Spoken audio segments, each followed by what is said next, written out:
Hello hello, ये है vlog number 65। हम लोग पढ़ रहे हैं ईगो इज़ द एनिमी। ये देखो, ईगो इज़ द एनिमी। और क्या, चलो स्टार्ट करते हैं।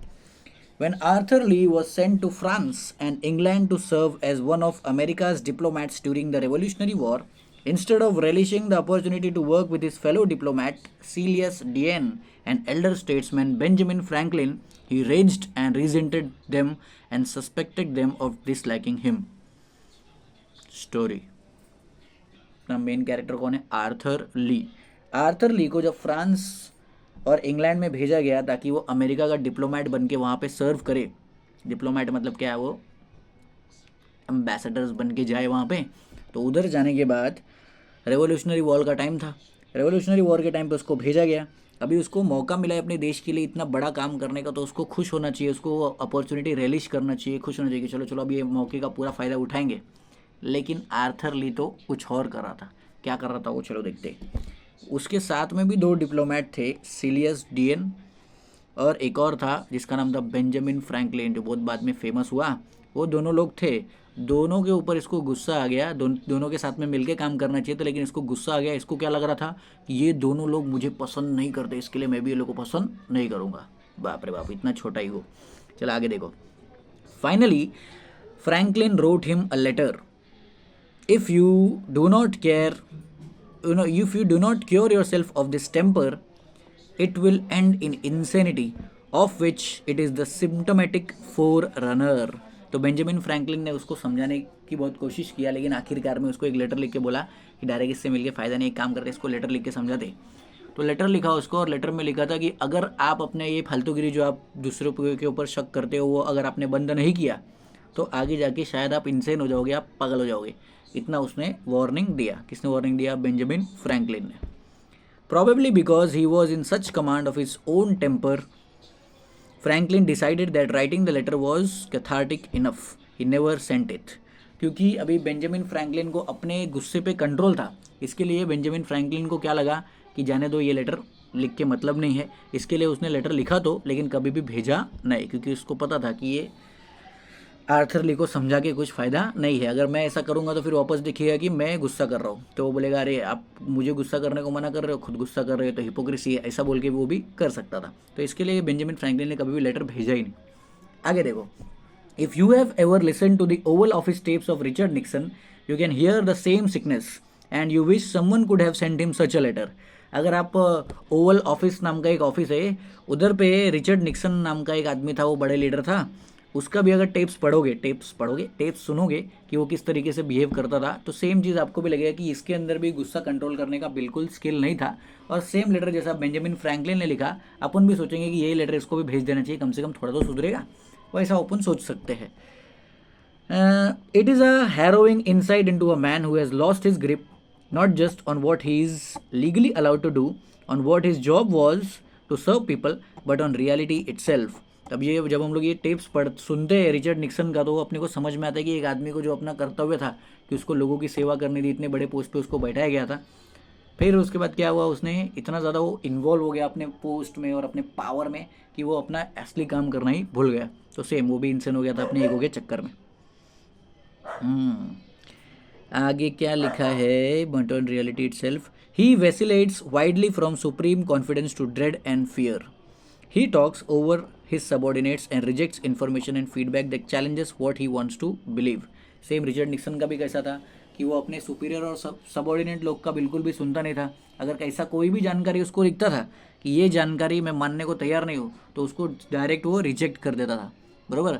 और वो डरता भी था, ड्रेड भी था, डरा हुआ भी था और फियरफुल भी था कि मेरा पावर चले नहीं जाना चाहिए। इसके लिए कभी भी वो बोलते ना, क्रिटिसिज्म सुनते नहीं था, मेरे बारे में कुछ बुरा बोलने का नहीं, मेरे बिलीव्स के बारे में कुछ बुरा बोलने का नहीं।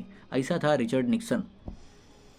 ही lives in a bubble in which no one can say no even to his conscience. ये ऐसा आदमी जो इतने ज़्यादा ईगो में रहते हैं, वो अपने आप को भी। General Winfield Scott to Jefferson Davis, the then Secretary of War for United States. ऐसे ही और एक लेटर है जो जनरल विनफील्ड स्कॉट ने लिखा था जेफरसन डेविस को।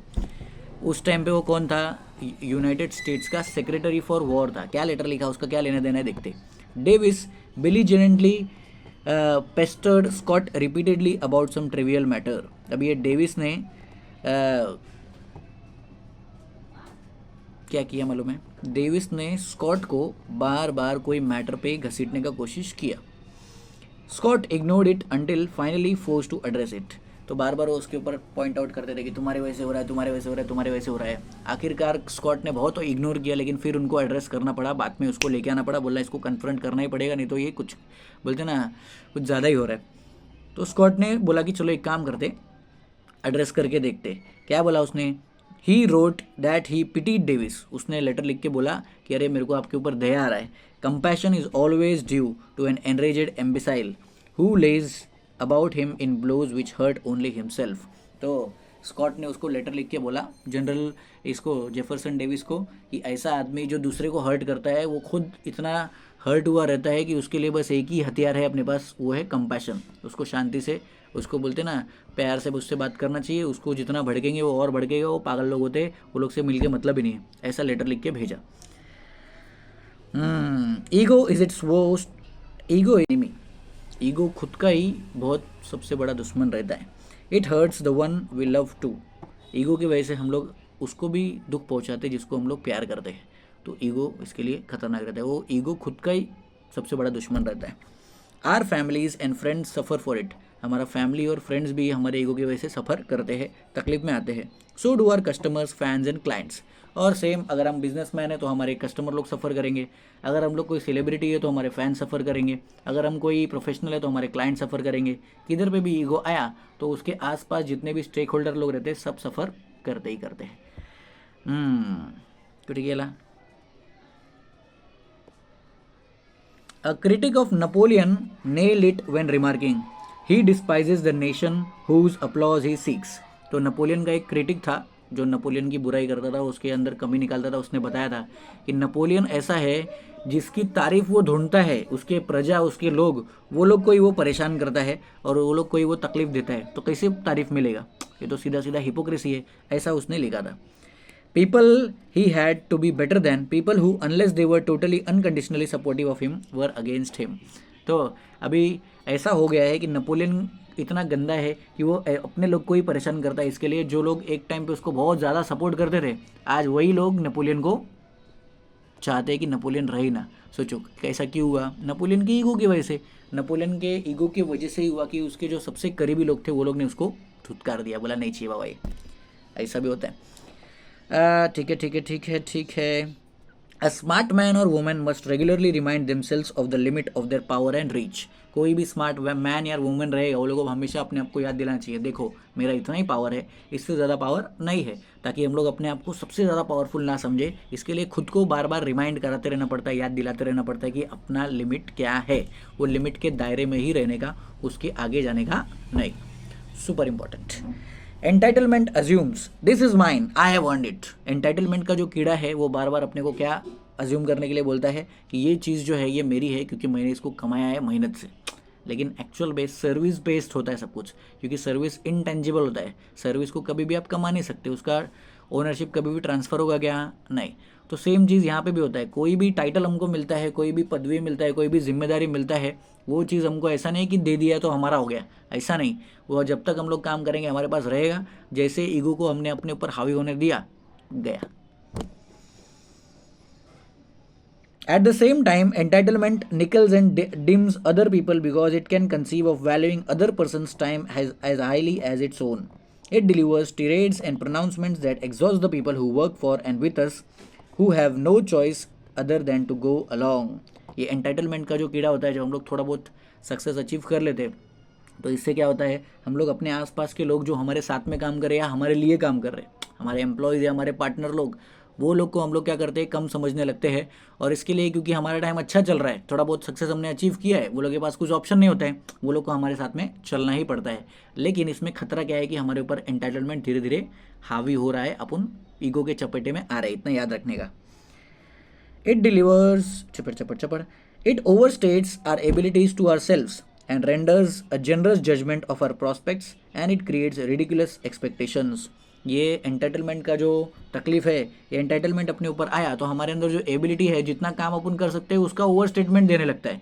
अगर आप लोग एक्स अमाउंट ऑफ काम कर सकते हैं तो एंटाइटलमेंट अपने को ये बिलीव करने पे मजबूर करता है कि नहीं इतना नहीं, हम लोग इससे भी ज़्यादा काम कर सकते हैं, तो ये पूरी टीम जो हमारे साथ में ये नहीं भी रहेगी तो भी हम लोग कर लेंगे, ऐसा लगता है। लेकिन जब तक टीम नहीं रहेगी, टीम लीडर का भी कुछ मतलब नहीं रहता है। तो क्यों होता है ऐसा? क्योंकि वो लोग के ऊपर एंटाइटलमेंट हावी हो गए। थोड़ा बहुत सक्सेस मिला तो एंटाइटलमेंट सर पे चढ़ के नाचने लगा। याद रखो, control says it all must be done my way. जो कंट्रोल का कीड़ा रहता है वो क्या बोलता है? All must be done my way, सब कुछ मेरे हिसाब से चलना चाहिए, दूसरे का प्लान अपन फॉलो नहीं करेंगे, मेरा प्लान फलाना ढिमकाना वो। Even little things, even inconsequential things, छोटी छोटी चीज़ों में भी वो जो कंट्रोल फ्रीक्स होते हैं वो लोग क्या बोलते हैं, जिसके ऊपर कंट्रोल हावी हो जाता है। एक टाइम पे मेरे साथ भी ऐसा हुआ था कि हर चीज़ मेरे को अपने हिसाब से चाहिए था, दूसरे की बात सुनने का नहीं। तो वो चीज़ बहुत बेकार होती है कि थोड़ा बहुत सक्सेस अपने को मिलता है तो कंट्रोल अपने ऊपर हावी होता है। फिर वो कंट्रोल क्या चाहता है कि सब कुछ मेरे हिसाब से होना चाहिए, छोटी छोटी चीज़ें भी मेरे से पूछ के करो, कुछ भी मेरे से बिना पूछे करने का नहीं। Even inconsequential things, it can become paralyzing perfectionism or a million pointless battles fought merely for the sake of exerting its say. तो ये जो परफेक्शन का कीड़ा है वो कैसे आता है? कंट्रोल की वजह से। कंट्रोल वाला जो एबिलिटी हमारे अंदर आता है वो हम लोग सोचते हैं फिर कि अपने को क्या करना है, सब कुछ परफेक्ट चाहिए, और वो परफेक्ट कभी भी मिलता ही नहीं है, वो इमेजिनरी है। जैसे अभी यूट्यूब वीडियो बनाने के टाइम पे भी मुझे ऐसा लगता था कि परफेक्ट एडिटिंग होना चाहिए, परफेक्ट साउंड होना चाहिए, परफेक्ट बैकग्राउंड होना चाहिए, सब कुछ होना चाहिए, लेकिन उसकी वजह से एक्शन ही नहीं लेता था। तो अभी एक्शन लेने के लिए क्या करना पड़ेगा? जब तक परफेक्शन नहीं आता है तब तक ट्राई करते रहने का, वो चीज़ हम लोग कर सकते हैं। तो वो कोशिश मैं अभी कर रहा हूँ कि जितना हो सके वीडियोस बस पोस्ट करते जाओ, बाद में एडिटिंग वगैरह देखेंगे जब अपने पास टाइम मिलेगा तो, क्योंकि जब एक स्टैक हो जाएगा वीडियो का उसके बाद फिर टाइम मिलेगा तो एडिटिंग के ऊपर अपन ध्यान दे सकते हैं। तो वही चीज़ इधर पे है कि हम लोग को थोड़ा बहुत सक्सेस मिलता है तो अपन उड़ी मारने लगते हैं, क्योंकि कंट्रोल अपने ऊपर हावी हो जाता है और फिर पैरालाइजिंग परफेक्शनिज्म आ जाता है, क्योंकि परफेक्शनिज्म के चक्कर में अपन पैरालाइज हो जाते हैं, काम ही नहीं करते। It too exhausts people whose help we need. कभी कभी हम लोग ये कंट्रोल आने की वजह से और परफेक्शनिज्म की वजह से हम लोग हेल्प मांगना भी छोड़ देते हैं। ये भी तकलीफ होता है कि हम लोग जब हेल्प नहीं मांगते फिर हम लोग टीम के साथ में नहीं चल रहे, हम लोग सोचते सब अपन ही कर लेंगे, दूसरे की गरज ही नहीं अपने को, तो वो भी खराब रहता है। Particularly quiet people who don't object until we have push them to their breaking point. और इसकी वजह से क्या होता है, जिसकी मदद हमको चाहिए उसको तो हम लोग परेशान करते ही है, और खास करके जो शांत बैठने वाले लोग हैं वो लोगों को तो हम बहुत परेशान करते हैं, और तब तक परेशान करते हैं जब तक हद पार नहीं होता। वो जो शांत रहने वाले लोग हैं, वो लोग जो अपने को झेल रहे हैं, वो लोग एक टाइम पे आने के बाद फ्रस्ट्रेट होकर फिर सीधा चिल्ला ही देते, बरोबर। तो वो तकलीफ है कंट्रोल फ्रीक्स का, बरोबर।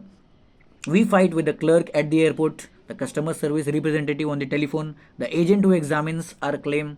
To what end? In reality, we don't control the weather, we don't control the market, we don't control other people, and our efforts and energies in spite this are a pure waste. तो ये सब चीज़ें हम लोग कितना भी कुछ भी करें, वो कंट्रोल क्या करता है, हमको छोटी छोटी बातों पे लड़ने पे मजबूर करता है। फिर हम लोग एयरपोर्ट पे जाते हैं तो क्लर्क से लड़ाई करते हैं, कस्टमर सर्विस रिप्रेजेंटेटिव से लड़ाई करते हैं फोकट में, ये देखो देखो मेरा छोटा छोटा प्रॉब्लम है, इसको इसके वजह से, आपके कंपनी की वजह से ये सब हुआ है, तो हम लोग फिंगर पॉइंटिंग चालू करते हैं। उसके बाद हम लोग जो हमारे क्लेम को एग्जामिन करता है वो एजेंट के साथ में हम लोग बहसबाजी करते हैं, छोटी छोटी बातों पे आम जो जिनकी गलती भी नहीं उसको भी हम लोग चिल्लाना शुरू कर देते हैं। और रियलिटी क्या है कि हम लोग ना ही वेदर को कंट्रोल करते हैं, हम लोग ना ही मार्केट को कंट्रोल करते हैं, ना ही हम दूसरों को कंट्रोल करते हैं, और हमारा जो ये एफर्ट और एनर्जी है दूसरों को परफेक्ट करने के चक्कर में वो पूरा का पूरा वेस्ट जाता है, क्योंकि सब लोग सुनते हैं सबका, लेकिन एंड ऑफ द डे सब लोग अपने हिसाब से ही काम करते हैं। अपने अंदर जो इंटेलिजेंस है उसको अपन ट्रांसफ़र कर सकते हैं क्या? नहीं। तो इसके लिए कंट्रोल फ्रीक बन के कुछ फ़ायदा नहीं है, लेकिन वो एक एस्पेक्ट है, उसको समझना पहले ज़रूरी है कि जब हमारे पास थोड़ा बहुत सक्सेस आता है तो ये कंट्रोल और एंटाइटलमेंट ये सब एक साथ में हमला करने के लिए आते हैं। तीसरा भी है जो एक हमला करने के लिए आता है, पहला तो कंट्रोल आता है, दूसरा एंटाइटलमेंट आता है, तीसरा पैरानोइया आता है। पहला कंट्रोल, दूसरा एंटाइटलमेंट, तीसरा पैरानोइया। पैरानोइया में क्या रहता है, देखो, paranoia things I can't trust anyone. Paranoia की वजह से अपन क्या सोचते हैं, मेरे को किसी पे भरोसा नहीं है। I am in this totally bye my self. Paranoia क्या सोचता है, इसमें अपन पूरा अकेले है, कोई भी हमारे साथ नहीं है, कोई भी हमारा दोस्त नहीं है। It says I am surrounded by fools. Paranoia की वजह से हम लोग अपने आसपास के लोगों को सबको बेवकूफ़ समझने लगते हैं। सब लोगों को लगता है कि सब लोग हमारी मदद कर सकते हैं, लेकिन अपन किसी की मदद लेते ही नहीं, क्योंकि अपन क्या सोचते हैं, मेरे को इतना सक्सेस मिला है मतलब क्या, अपन ही शाणे, बाकी सब बैल है, वो अपने को लगता है। It says focusing on my work, my obligations, my self is not enough. Paranoia क्या बोलता है कि मेरे काम पे फोकस नहीं करना है मेरे को, मेरे ऑब्लिगेशन पे जो मेरे को ज़रूरी है उस पर फोकस नहीं करना है, मेरे को इस पे फोकस करना है कि मैं कैसे स्मार्ट हूँ और बाकी कैसे बैल है उस पर, उसको प्रूव करने में मेरे को ज़्यादा फोकस करना चाहिए। पैरानोया आने के बाद अपना ये हाल हो जाता है। I also have to be orchestrating towards various mechanizations behind the scenes to get them before they get me, to get them back for the slides I perceive। तो ये पैरानोया आने के बाद हम लोग क्या करते हैं, हम लोग को लगता है सब लोग हमारे खिलाफ साजिश कर रहे हैं और वो लोग साजिश करें इसके पहले मुझे ही साजिश करना पड़ेगा ताकि मैं ये फालतू टीम से अलग हो जाऊँ और फिर मैं अकेले काम कर सकूँ।